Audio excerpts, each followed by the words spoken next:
tusipopata nafasi watu wa Mungu ya kumdhalilisha shetani, hakika mateso, shida na matatizo ambayo tumeandikiwa na miungu na madhabahu za koo zetu hazitatuondoka. Mmesikia kabisa katika ukombozi uliofanyika pahala hapa, namna miungu inavyofanya muunganiko wa kutufanya sisi tuishi kwenye mateso. Adui wa mtu ni wa nyumbani. Hilo lazima ulijue. Mimi ni mtume, nimetumwa kwa ajili ya kushughulikia madhabahu za ukoo. Upande wa baba yako, upande wa mama yako, upande wa mme wako, upande wa mke wako.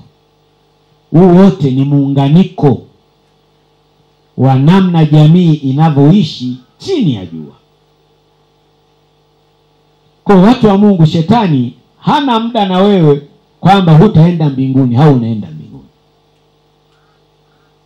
Shetani na mawakala wake, miungu yako tunazotoka, maagano walioyaweka ni kwamba ukoo au jamii inayotokana na huo ukoo haitakiwi kuonekana ikibadili aina ya maisha, yani ikifanikiwa.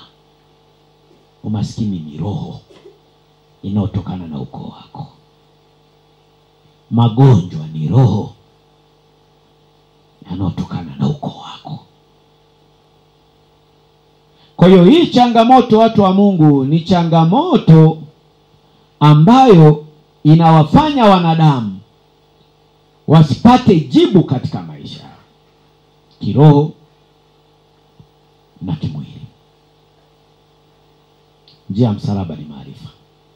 Mungu alivyoliona hivyo, alimleta mwana wake wa pekee, haja azaliwe na afe na afufuke.